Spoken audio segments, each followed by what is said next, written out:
And Lee. I'm Lee David Zlotoff, and I am the creator of Macgyver, and now the co-author of the new Macgyver book, Macgyver comic book series. Oh, cool. So I guess I'll kind of get going with some of my questions. I've read a lot of your interviews, a lot of your stuff. I'm a very big MacGyver fan. Kind of grew up on it, and I guess kind of want to ask what kind of artist you are, because I guess you're really known for MacGyver and your writing career, I guess. So you've pretty much done everything. What would you say is maybe your real passion? Like, do you love writing or producing or directing? Well, I guess I would say I really like them all, but for different reasons. I mean, they're all sort of different activities. Writing is kind of wonderful and delicious because you get to sort of create your own universe and you get to just sort of live in it by yourself. And then obviously when you produce, you kind of get to invite everybody to join the circus that you're trying to start, and see if you can make it all happen. And then directing is kind of the icing on the cake, because you had a vision and then you get to sort of really, in a specific, detailed way, try and kind of recreate the vision you had, at least when you started writing it. So they're all, really interesting and enjoyable things. They're all different. But I don't know that I would say I've obviously written a lot more than I've produced and directed, because I started as a writer. But at this point, I would say I kind of enjoy them all. Pretty fair across the board. So I've read, like I said, I've read some of the other MacGyver interviews, and it's like the hot topic of your career. Would you say there's anything that, had MacGyver not taken off, that you would have, that was maybe close to your heart, that you would have preferred to make kind of, your baby, other than MacGyver? Well, I mean, the other thing I suppose I'm most well known for is an independent feature film I wrote and directed called The Spitfire Grill. Now, that's kind of a chick flick, and it's sort of on the other end of the spectrum from the action adventure of MacGyver. So part of what I love about being a writer is being able to sort of enter into different worlds and universes, and with a sort of equal passion. That is to say, when I was working on MacGyver, I said, how much fun can I have with this? And then when I was working on Spitfire Grill, it was sort of like, all right, well, if I wanted to do this kind of a movie as intensely as I could do it, what would it be? And I just kind of approach each of my projects with that same kind of, now it makes it a little tricky, because in Hollywood they kind of like to pigeonhole you. Well, he's a guy who does action adventure, or he's a guy who does, small, touching indie movies, and so it makes it a little complicated, because they don't quite know whether you're fish or fowl. But at the end of the day, I figure that's more their problem than my problem. I like to work on things that interest and excite me, and one day it could be a comedy, and the next day it could be a drama, and the day after it could be a thriller. So, it just kind of is what it is. You did really well with Spitfire Grill. You won the audience award at Sundance for that, and you did. Was it true you were nominated for a grand jury for that? I don't. I really don't remember. I know we won the audience award. I don't remember if we were nominated for the grand jury prize. Somebody else won it, so good on them. And the strange thing about Spitfire is, actually, I was approached about a year after the movie by a couple of guys who turned it into a musical, and it's now an incredibly successful musical all around the United States. So you just kind of never know, And I never thought, I mean, look, I wrote the pilot to MacGyver. I did not run the TV series. I just wrote the pilot, and I kind of moved on, and it went its way. And through the really wonderful and brilliant work of Richard Dean Anderson and the writers and the directors and the producers, I mean, it turned into this kind of global mem. And then it just kind of followed me home, because it turned out I had a lot of what they call separated rights to the character. So people kept saying, well, you got to do something with MacGyver. So I said, okay, I'll start doing things. So now there's the comic book series that's coming out. We're working on a big budget feature film with New Line Cinema. We're talking about developing a MacGyver musical. We're looking at a new website, and we're even talking about, were on the early stages of developing a MacGyver Foundation to do charitable works, around the world in the ethos of MacGyver. So it's kind of, it's kind of just taken off, and at this point, I'm just kind of trying to keep up with it. Okay, so obviously the new comic book series is coming out on the 10th of October. Was it Tony Lee? He actually came to you and pitched the series towards you. How did that pitch go? Well, it was kind of easy, actually, because we were starting to explore the possibilities for doing something in publishing with MacGyver. And unfortunately, just around that time was when the kind of economic, this was 2008, kind of the economic thing had just hit. And sometime, I don't know, about a year or so after that. So we just sort of put that aside because the publishing companies were just kind of scrambling in all directions and really didn't want to take on anything that wasn't, from their perspective, a surefire. If it wasn't, you weren't already a big published author, they didn't want to touch you. So I said, fine. And then through his manager, I guess, knew my manager, and he said, listen, I'm a huge MacGyver fan, and I do graphic novels and comic books, and I think a MacGyver comic book would be a natural. Would you be open to it? So I thought about it and went to a bookstore and a comic book store and sort of looked at all the things that were out there now, which is a whole lot more than there used to be when I was growing up as a kid. And I went, sure, let's do it as a comic book. And that was about as complicated as it was. And then we sort of worked a story out back and forth between the two of us, and he would sort of do a first pass, and then I would kind of do a polish and found an artist, and like that. So I would say this: if people really like this comic book, then Tony Lee deserves all the credit, and if they hate it, then I deserve all the blame because I never did it before. So it's entirely possible I just screwed it up royally. So. Well, we'll see. It looks good so far. What's your working relationship been like with obviously Tony and with the artist Will? Well, this is one of those wonderful global things that sort of MacGyver represents. So I live in Los Angeles area, and Tony's in London, and Will, I think, is in Dublin or Scotland or somewhere, or maybe it's Ireland. I think it's Scotland, though. And so, we would Skype when we need to, and otherwise we'd send stuff back and forth through email or Dropbox, and I would, review what they were doing and then give them my comments and my notes, and we just kind of work it back and forth. So actually the first time I'm going to meet Will in person is next month at the New York Comic-Con. So we will have practically finished the series, and I will be meeting him in person for the first time. So, it's a new world. So you're going to be at the New York Comic-Con? I am indeed. I might have to make a trip to New York. I'm East Coast, so that's really exciting.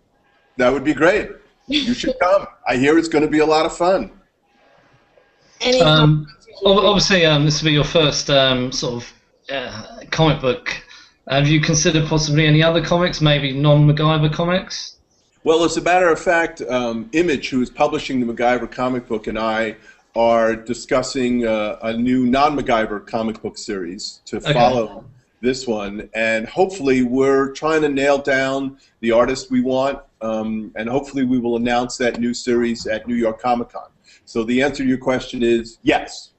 Okay, but I can't tell you what it is now or say any more about it because we really want to get the article. Somebody's baby is crying. That's great. Unless it's me, but all my children are gone. So. No, apologies. That's my fault. That's okay. I like kids. That's really throwing me off now. All right, okay. After the MacGyver miniseries is finished, is there any plans for further miniseries with MacGyver, do you think, or maybe an ongoing?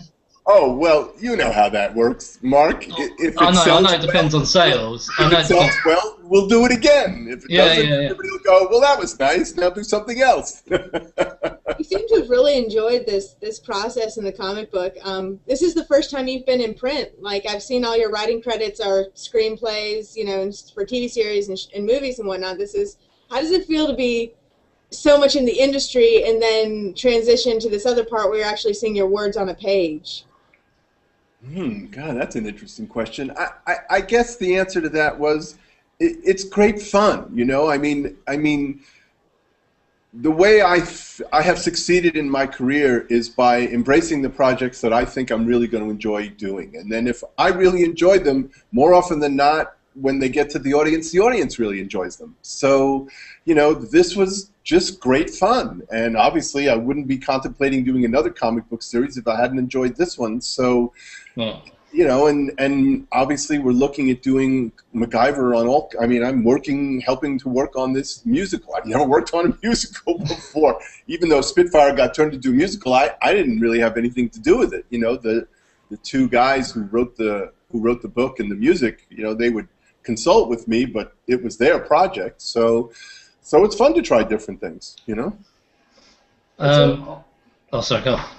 Well, a lot of your characters seem to all, and I guess you said, you know, you don't really have a genre necessarily, but I've noticed with all your characters and all these, and all the across the board, you generally have a general character of compassion and not necessarily so much as nonviolence, but as a general, like, they're people, you know, they're for the people. They're, you know, especially MacGyver and some of these others, you know, they really care about the community. And I know you said you were thinking about or starting a MacGyver Foundation, and you said with the general ethos, and I think that really runs across your collective works. I actually think that's both astute and correct. And I think that's correct because, look, there's plenty of dark material out there in the world. There's no shortage of people who like to write violence and horror porn and all that stuff. And the fact is, I don't need to be one of them. You know, I'd rather put out characters that speak to the better angels of our nature rather than to the darker angels. Can I write dark characters? Sure, there are villains and things that I write, so it's not that, you know, I'm incapable of that, but maybe having, you know, children, you say, I don't need to put that darkness out in the world. There's plenty of it out there. I just as soon put out things that are light. I don't mean light in terms of not having weight to them. I mean light in terms of, as opposed to darkness, you know, I'd rather light a candle than curse the darkness. Maybe that's another way of saying it. So yes, most of my characters and most of the pieces I work on have some sort of, shall we call it, a community element or a positive human element, because that's who I am. And, it's a nice attitude to have. I really admire that about your work. I really, you know, for me, that's one of the things that I've really picked up on is I really enjoy it because, you know, MacGyver and Spitfire Grill we're talking black and white here. But if you go to the core of the characters, you know, they're driving force kind of thing. It's just, you know, it really seems to all come from a really positive place of, you know, let's not shoot people, let's help them out, you know? So, yes, I think you're right. That seems to be who I am, and that seems to be the work I kind of choose to do, and it is what it is. And obviously, if you create a really compelling and indelible character, people respond to it, and it just seems to kind of echo out there. I mean, you know, MacGyver has just turned into this global meme, which I would never have predicted in a million years. So I don't, you know, in some sense, I sort of really don't take credit for it in that regard. But I'm sort of thrilled that it happened. You know, there it is. A little surreal. I was going to say before we go, well, can you sort of give us any teasers about the miniseries at all? Any teasers about it? Obviously, we'd ruin the plot, but enough to. Yeah, well, it's called MacGyver Fugitive Gauntlet, which I wasn't quite sure what that meant, but Tony said it's a good catchy title, and I said, and sort of the kind of one of the elements of it is MacGyver gets pulled into an adventure, and obviously to the bad guy or the villain, in order to make it more difficult for him, he puts out a contract on MacGyver's head, and if you can kill him within this week, every day the amount of money goes down. So if you kill MacGyver on day 1, you get $7 million. If you kill him on day 2, you get $6 million, and so forth and so on. And so there's this clock ticking, and the hitmen obviously get more and more sort of desperate and keep injecting themselves into the adventure that MacGyver's trying to, or the main story that MacGyver's trying to sort of solve and the mystery that he's trying to, you know, kind of unlock. And these guys keep showing up to, you know, to try and kill him because they want the money. And there are a couple of really fun twists and turns even with that. So I don't want to say any more than that. No, no, of course, no.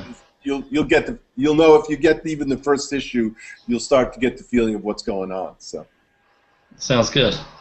This is fantastic. Now, I was curious. I don't have an IMDb Pro, and apparently all I can find out about the new Macgyver movie or the possibility of it is it's in development. What does that mean? So I'll tell you exactly what that means because it's been in development for a while. But New Line Cinema, we've been developing it. We've been working on a script, and we are now in the process of interviewing directors. So keep your fingers crossed. If all this goes well, hopefully within the next, you know, 6 to 9 months, we will be in production on the movie. But beyond that, I can't say any more because we're in development. Well, that's just not fair. It is, and there's been a lot of speculation with Richard Dean Anderson maybe making a cameo, because I've read that this is kind of a newer version, technologically advanced, kind of a pre-story.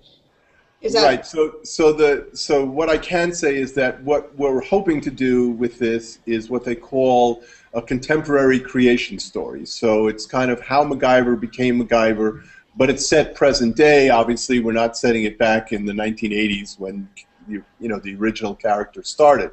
So kind of like what they did with Spider-Man and with Batman. I mean, it's contemporary. So would you say it's sort of like a modern day Ethan Hunt, Batman Begins kind of feel to it? That's exactly right. Right. Okay. So how did this character become the character we know him to be? It's as if he had never existed, and he's starting from the present. So that's kind of the premise that we're working on. Okay.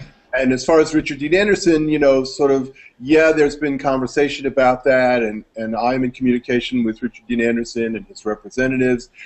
But until we're ready to kind of make the movie and we have the final script, and the director and all that stuff, that's all just kind of talk. And at the end of the day, you know, that will sort of be a decision of New Lines and my co-producers and the director and everybody involved. So it's very exciting, very busy. Is there any other projects you have on the table other than, you know, you said you're going to have a release at the New York Comic Con for possibly another project. Is there anything other than all this going on that you have on your plate? Oh, there's a lot on my plate, but because I probably have 10 or 15 projects in various stages. I'm working on a couple of book projects. I'm working on several other movie projects, several other TV projects. So, but given, you know, how long it takes for things to sort of come together in this business, I have found that it's just sort of, rather than investing in one project and sort of getting your heart torn out as it gets sort of bashed against the rocks on the process to getting made, it's just easier to have a lot of projects and sort of keep all the balls in the air, and then sooner or later what usually happens is they all get made at the same time. When do you sleep? That's an excellent question, and I have not figured out the answer to that. So the short answer is whenever I can. So.